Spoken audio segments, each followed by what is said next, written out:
Hello tout le monde et bienvenue dans cette nouvelle vidéo. Aujourd'hui je vous retrouve pour la traditionnelle pile à lire du Pumpkin Autumn Challenge édition 2024. Je suis dans le déni, pour moi c'est pas le mois de septembre qui approche, là on est le 29 août et ça restera comme ça. J'adore l'été, donc là je suis très contente du Pumpkin Autumn Challenge. Ça me donne toujours envie d'aimer l'automne, mais moi je suis une summer girly. Je ne veux pas que l'été s'arrête.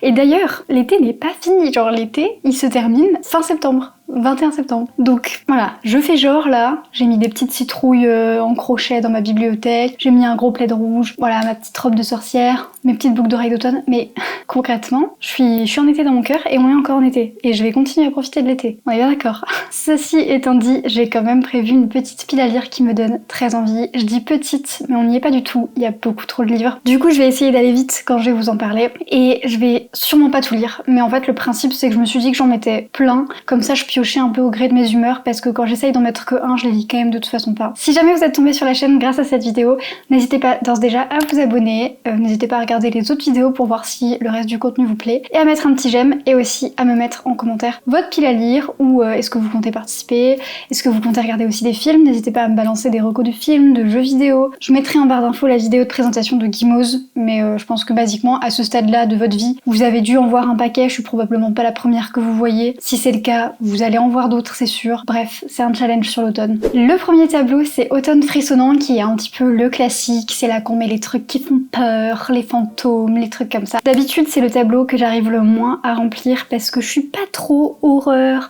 histoire gothique qui font peur, mais cette année je sais pas, il y a eu un changement. J'ai lu quelques livres d'horreur cette année, je dis quelques, j'en ai lu 5 je crois, mais ça a toujours été des très bonnes lectures et donc j'en suis venue à me dire peut-être que j'ai pas si peur que ça dans les livres. La première sous-catégorie c'est une phrase très longue que je vais pas citer en entier parce que je m'en souviendrai jamais. C'est donc thématique fantôme, possession, exorcisme, etc. J'ai mis 2 livres. Le premier, il est dans beaucoup de mes piles à lire depuis beaucoup trop longtemps. Il s'agit de Un pays de fantômes de Margaret Killjoy. Il y a le mot fantôme dans le titre et c'est à peu près, je crois, la seule mention de fantôme, mais il en fallait pas plus pour moi. En plus, je trouve qu'il a un peu une vibe automne dans sa couverture grand format. La couverture petit format aussi, vu qu'il a un peu genre des couleurs assez chaudes, mais clairement je suis pas fan de la couverture petit format. Je me souviens plus exactement de quoi ça parle, mais je crois qu'on suit un journaliste qui est envoyé en mission dans cette espèce de petite province dans les montagnes pour faire un portrait sur un homme militaire. Et en fait, il va se retrouver à découvrir comment les gens vivent dans ce système-là, dans cette province-là. Je crois que ça parle d'anarchisme, c'est la partie qui m'intéresse. En plus, Margaret Killjoy a l'air d'être une personne très intéressante, assez engagée dans les luttes LGBT. Je suis très curieuse. Le deuxième livre que j'ai mis, c'est Miranda de Nina Gorlier, qui est assez court, je crois, et la couverture est trop belle. Je l'avais déjà vu passer, je crois, les années précédentes. C'est un livre un peu gothique où, semble-t-il, Miranda vit seule dans une maison, un manoir, jusqu'à ce que des gens viennent la rejoindre. J'ai pas tout compris, mais ça parle de fantômes, ça parle de manoir, ça a l'air dans une vibe un petit peu hantée. J'avais une copine de fac qui s'appelait Miranda, donc c'est très étrange parce que je vois son visage à elle. C'est la seule Miranda de toute ma vie que j'ai connue. Donc je vois son visage à elle. C'est un peu perturbant, mais c'est pas gênant de voir son visage, étant donné qu'elle est très belle. Fenêtre cassée, porte ouverte, c'est la deuxième sous-catégorie. Et là, ça va être huis clos, horreur, thriller, suspense, je crois, ce genre de choses. Le premier, je l'ai. Il s'agit de Ma sombre Vanessa de Kate Elizabeth Russell, que j'ai ici en anglais My Dark Vanessa, dans une couverture qui est pas du tout dark, c'est la couverture anglaise. Je sais pas pourquoi ils ont fait ça, je la trouve pas très belle. Et donc ici on suit l'histoire d'une jeune fille qui, quand elle était plus jeune, a eu une relation avec un de ses professeurs. Pour elle, elle l'a pas vécu du tout comme quelque chose d'abusif, en tout cas sur le moment. Sauf que plus tard, je crois qu'elle est recontactée par des gens parce que le gars traîne dans des trucs un peu chelous et il y a notamment d'autres élèves qui portent plainte contre lui, il me semble. Ça va remuer un petit peu le passé, autant pour elle que pour lui. Et au début, elle est beaucoup dans le déni de se dire qu'elle a vécu une vraie histoire d'amour avec lui, il me semble. Et en fait, petit à petit, elle va revenir sur ce qui s'est passé et se rendre compte que c'était de l'abus de pouvoir et une relation basée sur la domination, quoi. J'ai trop hâte parce que c'est une thématique qui m'intrigue et m'intéresse beaucoup, les relations basées sur des rapports de force, et notamment entre élèves et professeurs. C'est hyper glauque, je pense que ça va être c'est presque triggering. C'est des thématiques qui sont un peu difficiles à lire, je pense. Mais j'en ai entendu beaucoup de bien, j'ai entendu que c'est un livre très très sombre, très triste, très dur à lire, mais je suis super curieuse et je me le gardais pour cet automne parce que je pense que c'est une vibe vraiment très automne. Et ensuite, j'ai mis Le Chien Noir de Lucy Barrett. Je suis tombée dessus par pur hasard en faisant des recherches pour trouver des livres un peu thème automne. C'est un peu sous forme de conte, c'est gothique, c'est horreur. On suit une jeune fille qui va se retrouver dans une maison, enfin le résumé a l'air très vague, vague, je suis pas sûre de ce que je vais découvrir, ça a l'air vraiment spooky parfait et c'est un livre qui est très court aussi. J'adore les livres courts, vraiment 2024, passion livre court plus que jamais. Ensuite la catégorie suivante, c'est le crâne qui parle et là ça va être zombie, gardien, cimetière, squelette. J'avais rien du tout pour zombies, squelettes, etc. parce que je lis pas trop de livres sur les zombies. J'en ai lu genre 3 dans ma vie je pense. Il s'agit de The Hideaway de Pam Smee qui est aussi la personne qui a écrit Thornhill, qui est aussi parfait pour le pack et que j'ai lu l'année dernière. Je me demande si je l'ai pas lu au moment du pack. Et c'est donc des romans graphiques. J'adore la vibe de ces bouquins et je me souviens pas non plus trop de l'histoire. Tout ce que je sais c'est que on suit quelqu'un qui fuit et qui va se cacher dans un cimetière. C'est un peu horreur et drame, mais je crois que c'est pour un public qui est assez jeune quand même, enfin assez jeune, je crois que c'est du middle grade, donc ça doit pas faire non plus trop peur. Je trouve que c'est vraiment des livres hyper ambiance vu que c'est autant raconté dans les dessins que raconté dans le texte. La dernière sous-catégorie de ce tableau c'est des pancakes pour 11 et là ça va être le moment où vous glissez tout ce qui est science-fiction, dimension parallèle, extraterrestre. Je me suis découvert une passion science-fiction là depuis un an et demi et petit à petit j'en découvre quelques-uns, mais en fait j'aime pas les gros classiques de la science-fiction, j'aime bien découvrir des petites pépites par-ci par-là. Donc si jamais vous avez des recommandations, là j'en ai mis deux. Le premier c'est La mer de la tranquillité de Emily St. John Mandel. Je l'ai beaucoup vu passer à un moment donné, mais je sais pas trop si ça me plaira ou pas, je sais pas trop dans quelle vibes on est. Je sais juste que apparemment il y a une musique très entêtante que plusieurs personnes entendent et donc on a des gens qui vont travailler sur ce phénomène pour essayer de le comprendre. Ça se passe autant sur Terre que dans des colonies lunaires. Je suis super curieuse et j'ai vraiment envie de découvrir plus de livres de science-fiction et de pas seulement me cantonner à quelques petits trucs par-ci par-là, donc il faut que je m'ouvre un petit peu au genre aussi. Et le deuxième livre, il paraîtra seulement en novembre je crois, donc on a grave le temps. Il s'agit de Nous de Christelle Dabos. C'est une dystopie où en gros on est dans une société où chacun a un instinct qui doit mettre au service de la société. Honnêtement ça aurait pas été Christelle Dabos, j'aurais été comme ça. Ça sent le déjà vu. Mais Christelle Dabos, elle a une manière de prendre des intrigues et des manières de rédiger une histoire qui peuvent sembler un peu bateau, un peu ordinaire, et de rendre ça extraordinaire, incroyable, best-seller, banger, meilleur livre de l'année. Donc je suis très curieuse parce que son dernier roman, Ici selon ici, j'étais très dubitative. Je me suis dit, non, je crois pas que j'ai aimé. Je l'ai acheté par curiosité, je l'ai adoré. Donc écoutez, celui-ci, on va partir plutôt positif. On va voir ce que ça donne. On passe au deuxième tableau qui est Automne, douceur de vivre, qui est un tableau que j'aime beaucoup, même s'il y a certaines catégories que, en général, j'ai du mal à remplir. Je le trouve vraiment chouette. La première catégorie, c'est Take Care of Cinnamon Homes, et donc là, ça va être singularité, cosy, automne, foyer, tendresse, The Pairings de Casey McQuiston, et c'est donc la personne qui a écrit My Dear Fucking Prince, que j'ai vraiment beaucoup aimé. En revanche, j'ai pas aimé One Last Stop après. Si on suit l'histoire de deux garçons qui ont été meilleurs amis et qui sont sortis ensemble, qui se sont séparés ensuite et qui vont se retrouver ensemble dans un voyage en Europe, un espèce de tour de l'Europe. Ils vont se retrouver dans le même voyage et donc ils vont passer du temps ensemble en genre de défi un peu, je suis pas sûre d'avoir compris. Et de visite en visite de ville, ils vont également faire des découvertes culinaires, des découvertes de vin, etc.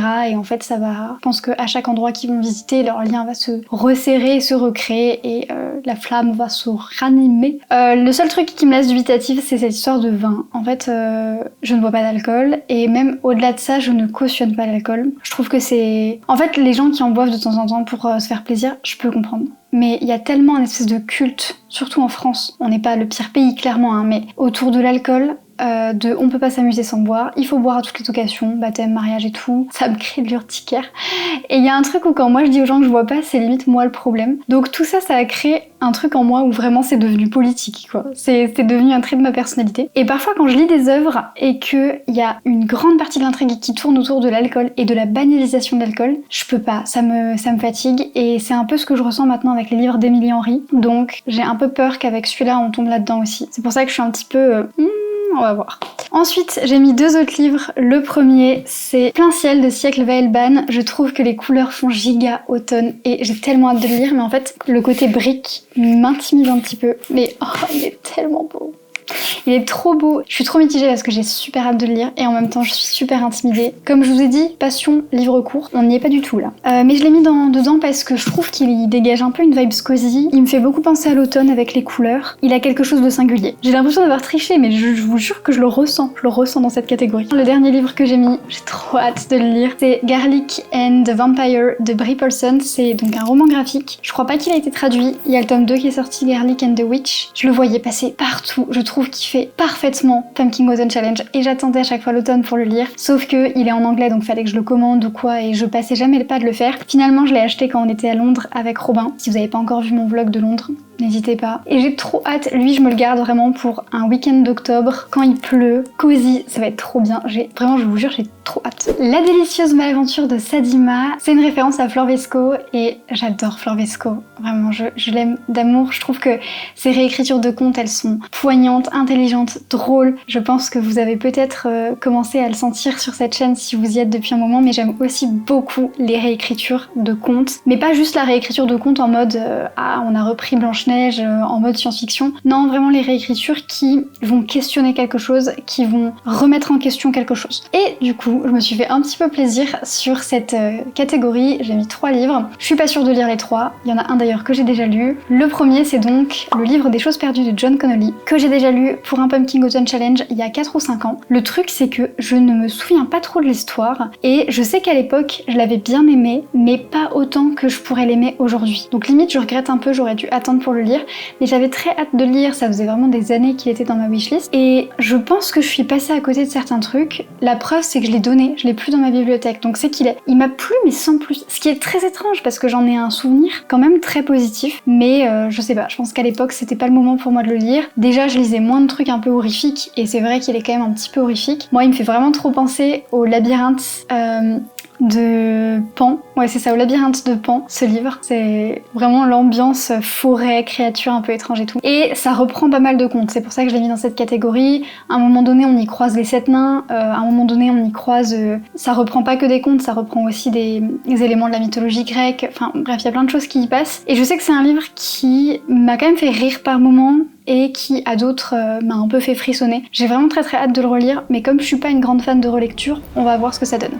Le deuxième livre, c'est La Compagnie des loups de Angela Carter. C'est un recueil de réécriture de contes, et en anglais il est sorti sous le titre The Blood Chamber, donc la chambre sanglante, la pièce sanglante, je sais plus, qui est une réécriture de Barbe Bleue. Et je l'avais beaucoup vu passer à un moment donné sur les chaînes anglo-saxonnes, anglophones, mais je l'avais jamais lu parce que j'aimais pas les trucs sanglants, j'avais peur d'avoir peur. Aujourd'hui que je sais que je suis un petit peu plus à l'aise avec l'horreur, je me dis c'est peut-être le moment de le lire.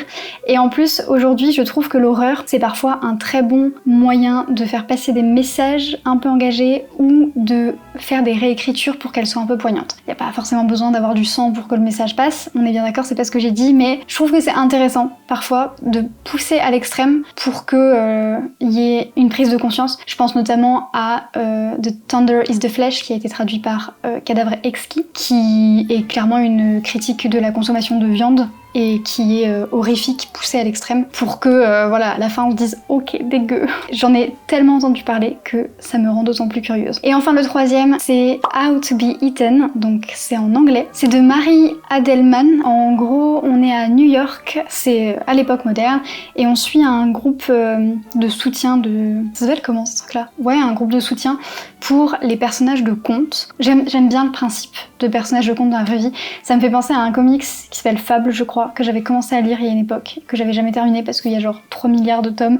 Ça m'avait foutu la flemme, mais j'adorais le concept des personnages de contes qui sont dans la vraie vie. Je me suis beaucoup amusée, honnêtement j'aurais pu en mettre encore tout plein, mais je me suis calmée parce que bon, le but c'est pas d'avoir 3 millions de livres dans cette catégorie, mais n'hésitez pas à m'en conseiller d'autres parce que vraiment cette catégorie elle me vend du rêve. Ensuite, Gad, je suis contente d'être tombée de cet arbre qui est la 3e sous-catégorie de ce tableau, c'est amitié, lumière, santé mentale, aventure, je crois qu'on y est, de H. Lenoir, Reine de l'Ouest, qui est une belle pavasse, et à la base j'étais pas convaincue. H. Lenoir, elle a écrit Félicratie que j'ai adoré plus que tout, mais j'ai moins accroché à Battlestar Botanica qu'elle a écrit ensuite, qui se passe dans le même univers que Félicratie. Et Reine de l'Ouest, à la base, ça avait rien pour me plaire. C'est une ambiance très western, ça se passe à Boston dans les années 1800, ou je sais pas quoi, vraiment des histoires qui se passent aux États-Unis et au moment un peu cowboy et tout, c'est pas mon délire. alors que j'adore l'esthétique cowboy, très étrangement. Sauf que ensuite j'ai appris grâce à une vidéo d'Alex Bouquin Prada que c'était un livre dont on est le héros, et ça, c'est une de mes nouvelles passions. Je dis ça, j'en ai lu qu'un, mais j'ai envie d'en lire plus, et en fait tous ceux que je cherchais, je les trouvais pas forcément visuellement beaux, donc ça me donnait pas envie de me lancer dedans, mais celui-là, il a l'air insane, et donc là, je pense qu'on fait pas plus aventure que une aventure dont on est nous-mêmes le héros en plus. J'ai aussi mis dans cette catégorie le bracelet de jade de Mu Ming, qui sort aux éditions Argile dans une nouvelle collection apparemment, que j'ai aussi découvert grâce à Alex Bouquin Prada.